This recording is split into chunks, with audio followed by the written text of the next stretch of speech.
Sean bienvenidos a este gran programa especial que tenemos para todos ustedes a través de la señal de UFT Televisión acá en la Universidad de Fermín Toro. Quien tiene el placer de acompañarlos en el día de hoy, José Rafael Silva. Vamos a comenzar con un gran invitado que tenemos el día de hoy, gran periodista del Estado Lara, figura del Cardenales de Lara, con su libro Pelotas y Pedales. Don Alfonso Saer, el narrador. Alfonso, bienvenido.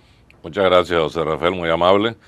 Un placer compartir con todos ustedes y con la teleaudiencia de este programa de la Universidad Fermín Toro. Muy amable por la invitación. Así es, vamos a comenzar por el inicio, por su libro, don Alfonso. ¿Cómo se resumen 50 años de periodismo, que son aproximadamente 26 millones de minutos, en 200 páginas? Sí, es difícil condensar, sintetizar en 200 páginas la trayectoria de 50 años de periodismo deportivo, que ha sido además en prensa, radio y televisión en Venezuela y en el exterior. Traté de registrar allí algunas de las cosas más interesantes que he vivido. No es exactamente un resumen de mi trayectoria. Quise hablar allí de gente que ha sido guía, que ha sido de alguna manera referencia en mi vida, grandes amigos con quienes he compartido y vivencias que también he tenido en diferentes aspectos de mi carrera deportiva, ¿no? ¿Pensó Alfonso Saer en lo que podía llegar a convertirse en algún día? No, realmente no, pero siempre me he fijado objetivos primarios, fundamentales, tratar de hacerlo mejor cada día, y yo pienso que las cosas van llegando paulatinamente, ¿no? Al decir Alfonso Saer, lo primero que uno piensa es en el narrador, pero seguidamente uno piensa en esas publicidades pegajosas que la gente por la calle, me imagino que lo ve a usted y de una vez le dice la publicidad. ¿Sigue mostrando esa capacidad de innovar el periodismo, cree usted? Sí, el periodismo es innovación constante. El día que deje de hacerlo, desaparecería, y eso no va a ocurrir nunca, ¿no? Hay que innovar y a veces las innovaciones llegan sobre la marcha, ¿no? Cuando uno establece el feeling de una cuña, cuando pega definitivamente algún comercial, a veces sale espontáneamente, no son cosas preparadas, sino que surge en una situación que se presenta, gusta y eso queda para siempre, ¿no? Anécdotas de esas cuñas tan pegajosas que han quedado en el gentilicio larense. Sí, hay muchísimas cuñas, naturalmente que la gente a veces no recuerda mi nombre, pero recuerda el comercial. Me ha ocurrido en muchas partes donde la mayoría de la gente me saluda diciendo la cuña y no dirigiéndose a mí directamente con mi nombre, ¿no? Eso ocurre porque estoy transmitiendo ese comercial hace más de 30 años. De manera ininterrumpida. Si algún día ellos no estuvieran, yo creo que la cuña va a seguir vigente durante muchísimo tiempo, ¿no? Son cosas muy interesantes dentro de la profesión. ¿Cómo nace esa chispa de querer ser periodista deportivo en Alfonso Saer?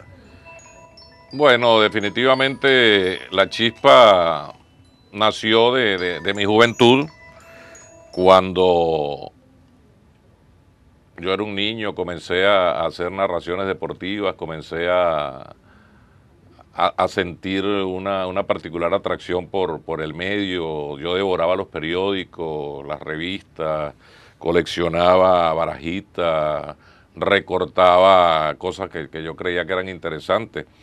Antes había que tener un archivo diferente ahora lo tienes todo en un chip, ¿no? Así es. Antes había que guardar, que tener, que recortar, que ahora registrar, solo conectar en internet, que escribir.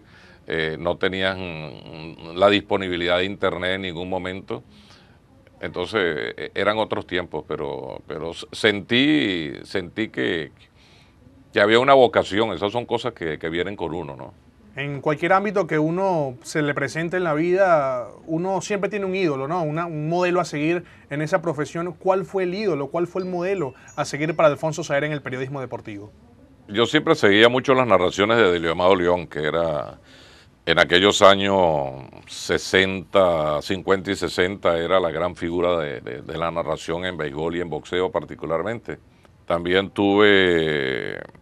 leía mucho periodistas muy calificados del diario El Nacional, Eladio Secades, Abelardo Raydi, Omar Lares, que acaba de fallecer, también una gran figura del periodismo deportivo. A nivel internacional uno seguía a Yes Lozada, seguía figuras internacionales como Bob Canel. Hay muchas referencias, ¿no? Delio Amado León se terminó convirtiendo en su mentor, ¿no? Y en el que terminó pasándole la batuta, por decirlo de alguna manera, en esa serie del Caribe, ¿no? Sí, eso fue en el año 70, cuando fui a transmitir la serie del Caribe. Yo tenía 22 años en ese momento. Me llamó el dueño de los Leones del Caracas y me pidió que fuera a transmitir con Delio la serie del Caribe, más que a transmitir, a ayudarlo, ¿no? Él era la figura principal, el personaje cumbre, y allí tuve mi graduación como narrador. Bateador emergente entró prácticamente. Bateador emergente. Como larense, ¿cómo vivió las 3 vueltas a Venezuela ganadas por Olinto Silva? Muy de cerca, afortunadamente, andaba en la moto detrás de él. En esos años yo cubría para la prensa, cubría para la radio. También hice transmisiones para Radio Caracas Televisión, para Venevisión. Y seguí esas 3 vueltas de Olinto en primera fila, ¿no? Bajo el sol, bajo el agua, con todas las dificultades. Y las recuerdo perfectamente, ¿no? ¿Es el mejor ciclista que ha parido Venezuela, en su opinión? Es uno de los grandes, yo no diría que es el mejor, pero uno de los grandes ciclistas que ha tenido el país y uno de los 2 tricampeones que tiene la Vuelta a Venezuela, ¿no? Antes de irnos al corte, voy a dejar una pregunta al aire. ¿Ciclismo o béisbol? Una pregunta bastante difícil para Alfonso Saer, que tiene más de 50 años en el periodismo deportivo. Vamos a hacer una pausa y ya regresamos con más de este programa especial.